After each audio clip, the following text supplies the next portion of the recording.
Les prochains sujets, qu'est-ce qu'on a? On y va. Ok, on va en mode CF Montréal. Nilton, je te lance sur. Est-ce que j'ai une bannière pour toi là? J'ai une bannière. J'ai une bannière, mais c'est pas la bonne couleur. J'ai une bannière. Non. Ah, elle est là, la bannière. Voilà. L'important de ça, les caps. Avec le lien. Ouah, on dirait un personnage des Feux de l'amour, genre comme ça. Est-ce que tu sais ce que je voulais faire Le comme regard référence? au loin C'est et tout. vrai, hein? Et beau gosse, hein. Franchement, un directeur Comme ça, sportif ouais. beau gosse, c'est cool. Avec un col roulé, il pourrait ressembler à un vilain de Spectre James Bond. Ouais, Tu c'est sais, vrai. avec un Quand col roulé, au lancement le du chiffre. maillot au New City Gas, il ressemblait le chiffre. Le chiffre. Le chiffre. Cette semaine, j'ai repensé à les anciens débuts de saison, les lancements de saison avec les PowerPoint, tout ça. Là. Je m'ennuie de ces soirées-là. C'était peut-être nerd un peu, là, ces soirées-là, mais c'était de best. Là. Avant les New City Gas et tout, Avant que ça soit trop glam. Ouais, faussement glam, parce que c'était les mêmes personnes qui allaient, tu sais, puis que tout le monde disait, ouais, qu'est-ce qu'on fait ici? Mais dans les fameux. Non, c'était bien ça, les PowerPoint avec Joey qui nous promettait mer et monde. Est-ce que c'est mieux que tes tableaux? C'est différent. Au moins, ces tableaux étaient à jour. Oui.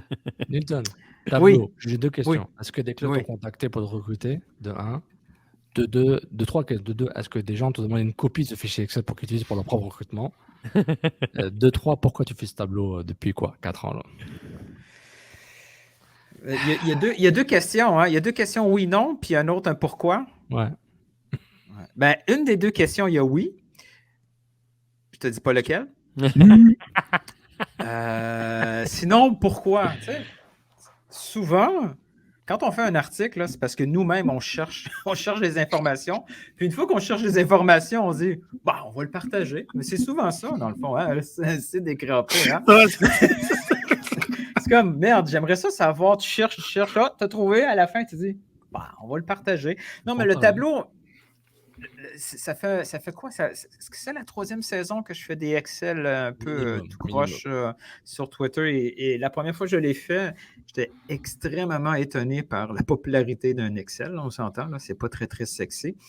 Mais ce qui permet ce tableau-là, là, puis ce que je trouve intéressant, c'est vraiment tous les défis de construction d'un effectif en MLS. Ça permet de comprendre pourquoi tel joueur est là. On peut mieux aussi mieux critiquer ou vanter le travail d'un directeur technique. Qu'est-ce que ça fait une erreur? C'est quoi? Une fois que tu fais une grosse erreur, qu'est-ce que ça ampute à ta stratégie de la saison? Passer à travers aussi tous les règlements. Puis ça a été, j'aimerais vous entendre là-dessus, là, un débat sur le fait que ces règlements-là sont complètement inutiles en MLS puis qu'on devrait juste y aller freestyle. Ouais. Mais il y a une raison derrière ces règlements-là. Il y a des influences, il y a comme des tendances. À mesure qu'il y a un règlement, ces règlements-là ne sont pas là par hasard. C'est comme le premier règlement ultime de la MLS, ça a été le joueur d'épée, qu'on appelait à l'époque le Beckham Rule. Il y avait une raison claire et nette pourquoi elle était là, cette place d'épée. Ensuite, quand il est arrivé l'argent d'allocation ciblé, les places de TAM, là avec le nouveau truc du U22 Initiative, les joueurs, les homegrown avec des avantages, c'est pas des gros avantages, mais des avantages comptables. On essaie d'enligner parce que c'est une grosse machine, la MLS. Là. La MLS, c'est une seule identité, mais avec beaucoup, beaucoup d'influence, des millionnaires qui sont habitués de faire à leur tête. Et là, on tente de les influencer. Et oui, quand on regarde ça, la première question qu'on peut se poser, c'est pourquoi on fait tout ça? C'est bien compliqué pour rien. Mais non, c'est pas compliqué pour rien. Il y a une raison. Puis, Red, j'ai grimpé. Mais oui, l'article, c'était ça. C'était un peu poser un minimum. C'est pas une Bible, c'est pas la parole de Dieu qu'il y a là. Les chiffres qui sont là sont contestables à 100%. Tu sais, j'estime que mes chiffres, contrairement à ce que tu as dit, Sofiane, proche de la réalité, à la limite, je m'en fous si c'est proche ou pas de la réalité. C'est juste l'idée derrière.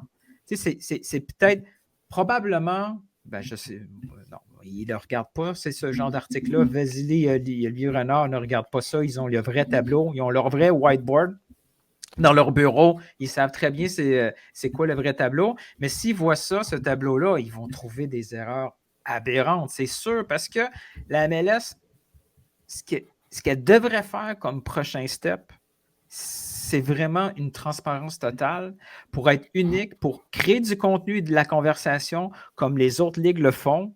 La NFL a compris, là, la NFL, la saison, elle ne dure pas seulement quelques mois, c'est 1 an au complet parce qu'il y a du contenu, il y a de la discussion autour. Si on avait accès à ce que les équipes ont comme argent d'allocation, si on avait vraiment de la matière pour évaluer le travail, voir ce que l'équipe est en train de faire, voir ce que l'équipe pourrait éventuellement faire, voir une équipe, oh, voici cette équipe-là à cette place-là, quel profil, quel joueur qui pourrait avoir un intérêt qui fitterait dans sa masse salariale, on le fait.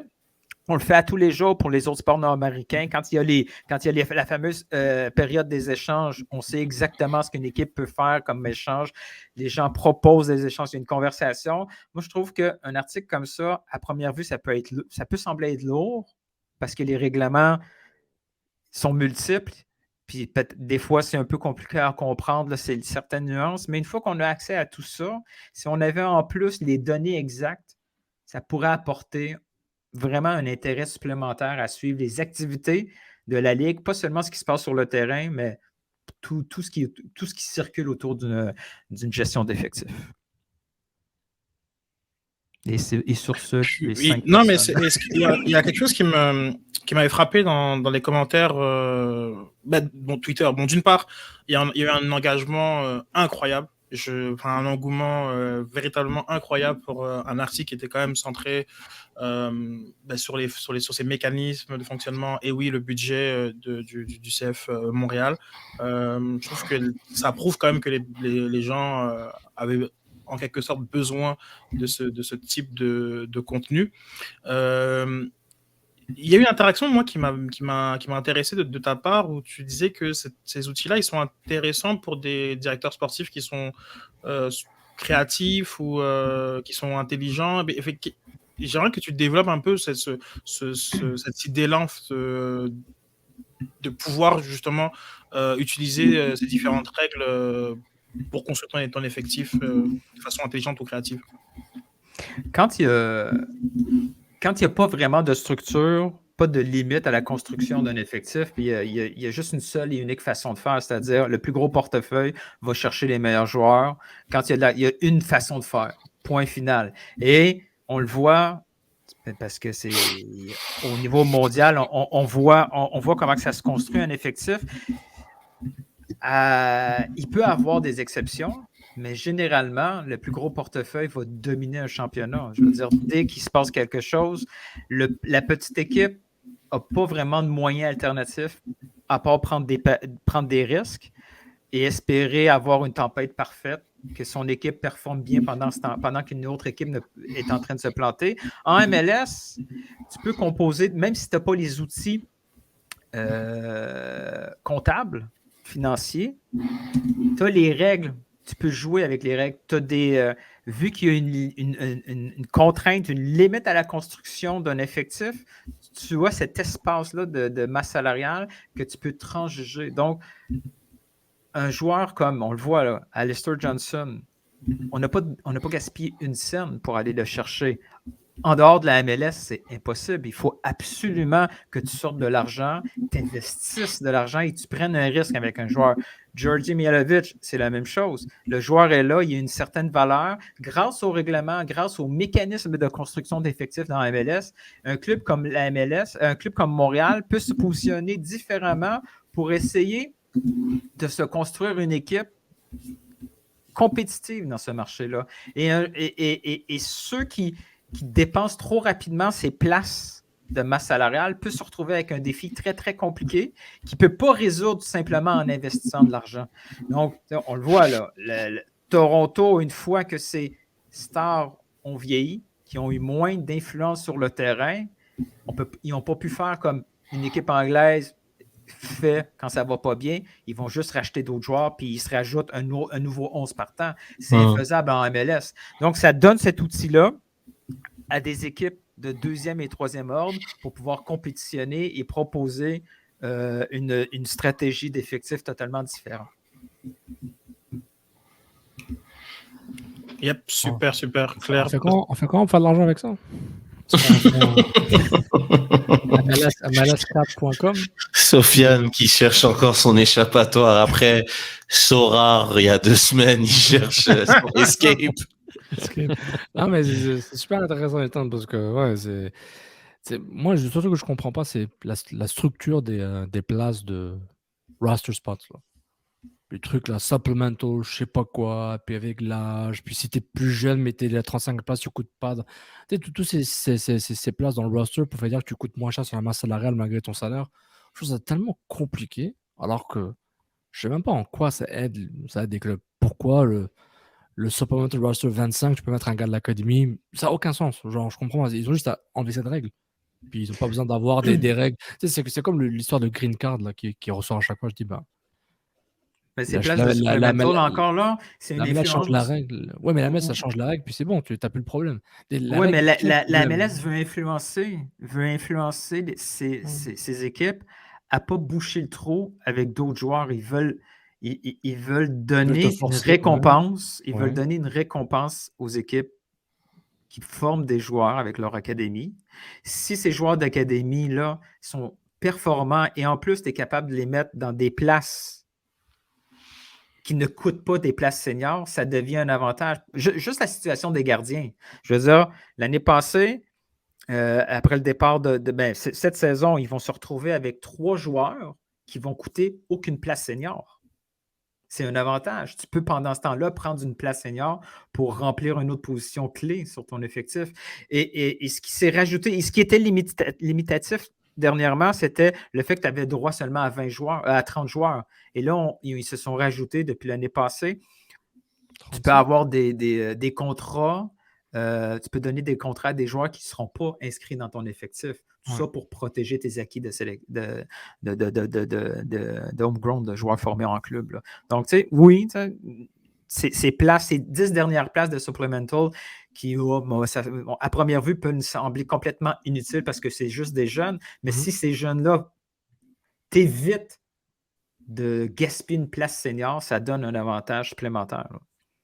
Je vois ce que tu veux dire, mais j'apprends. Parce que sinon, LA Galaxy, tout ce qu'il va faire. Tu sais, si LA Galaxy est obligé d'avoir 10 places pour les supplementals, mais ils sont obligés d'avoir une académie qui a du sens. Sinon, ils sont pris seulement avec 20 joueurs. Non, je suis d'accord, mais je trouve que dans certains cas, on veut créer un problème, on veut résoudre un problème que la MLS a créé. C'est comme si je sais pas, c'est comme si le chien essaie d'attraper sa propre queue. C'est plus ça, mais je comprends par rapport. Mais le problème que la MLS crée artificiellement, c'est vraiment une rareté d'effectifs pour favoriser la parité. Ils veulent absolument que si tu signes un joueur, mais tu vas être pris avec ce joueur-là, tu ne vas pas le remplacer éventuellement par un autre. Il faut que tu calcules, puisque chaque dollar est important. Si tu donnes un contrat à un joueur, assure-toi que c'est un contrat sur un joueur de qualité qui va aider à ton équipe. Autrement, tu n'auras pas l'alternative nécessairement dans ton effectif pour le remplacer. Ça me fait un peu penser à la règle dans l'effectif de Ligue des Champions, où il faut 8 joueurs qui doivent être formés localement. T'enlèves ça, les clubs, il n'y aura plus un seul joueur. Tout à fait. Le troisième gardien est toujours celui de l'académie et il se croise les doigts. Donc, déjà là, pour certaines équipes, c'est déjà un casse-tête, juste 8 joueurs formés localement. Et quand je dis localement, c'est dans leur pays. C'est même pas juste dans leur académie. Donc, parfois, tu as ces règles-là, justement, pour quand même ton effectif et un petit peu une petite représentation du pays d'où tu viens. Et j'imagine que c'est un peu le même principe. Pour parler de l'article, ça m'a quand même surpris parce que je veux dire, il y a beaucoup de commentaires suite à l'article et beaucoup de vues aussi, de lectures. À mesure que j'écrivais cet article-là, j'en avais écrit à 7. Là, je disais, tout ce travail-là pour 200 vues. Ça fait beaucoup. Là, une chance que ça me sert à moi-même pour comprendre la ligue. Mais non, les gens ont faim d'informations. Le contextualiser c'est différent aussi. De Montréal, ça aide à comprendre un peu plus. C'est différent parce qu'il n'y a pas d'autres ligues qui fonctionnent comme ça aussi. Quoi. Je pense qu'il y a ce côté-là, de te dire comme, OK, j'aimerais comprendre. Genre, je pense qu'il y a plein de subtilités. Est-ce que si je comprends, je pourrais peut-être avoir plus de billes pour aller gueuler sur Joey quand il fait rien, genre, par exemple? Je pense Mais que ça tout permet c'est de savoir plus- si vraiment c'est parce que tu sais, on peut critiquer comme ça sans avoir aucune base solide pour dire Nick DeSantis est nul, il est ci, il est ça, il a mal fait son travail. Hein? Mais tu sais, si on est capable de dire ouais, mais Nick DeSantis, il nous a quand même donné des DP de qualité. Je veux dire, quand il donnait un contrat à Marco Di Vaio, ben, c'était un contrat solide. Là. C'était pas Bjorn Johnson. Là. Lui, il prenait une place puis il marquait ses 10-15 buts. Là. Et puis quand on dit oh, Olivier Renard, c'est un maître, il fait que des belles transactions. Oui, il en a fait des belles, mais il y en a d'autres. Il y a des places internationales qui étaient sur le banc. Là. Tu sais, je veux dire, ça coûte cher des places internationales, ils étaient sur le banc. Tu sais, c'est bien pouvoir critiquer ou encenser les dirigeants, mais si on base tout ça sur c'est quoi le schéma de base, c'est quoi la procédure pour établir un effectif en MLS, est-ce qu'il s'en est bien accommodé? Est-ce que les transactions qu'il a fait pour les drafts, les transactions qu'il a fait pour les places internationales, les transactions qu'il a fait pour acquérir des joueurs en échange d'argent d'allocation, puis cet espace d'allocation plus tard lui empêche de remplacer un Mason Toy et d'un Bjorn Johnson. C'est très, très, très nuancé. Quand il gagne dans une certaine place, il va en perdre ailleurs. Je veux dire, oui, on est allé chercher Johnson, mais qu'est-ce qu'on fait avec ce $1 million là qui a été perdu? Tu sais? Tout ça est balancé. Là. Il faut tenir compte de tout ça. Là. Donc, je trouve que ça apporte un peu de matière à l'analyse qu'on en fait pendant toute une saison. C'est pas intéressant. Supportez-nous patreon.com/BK-Football-Club pour tout ce contenu 90% gratuit qu'on fait. Puis vous le supportez pour tout ce qu'on fait par rapport à ça. Merci beaucoup, Nilton. Merci tout le monde. Prochain sujet, le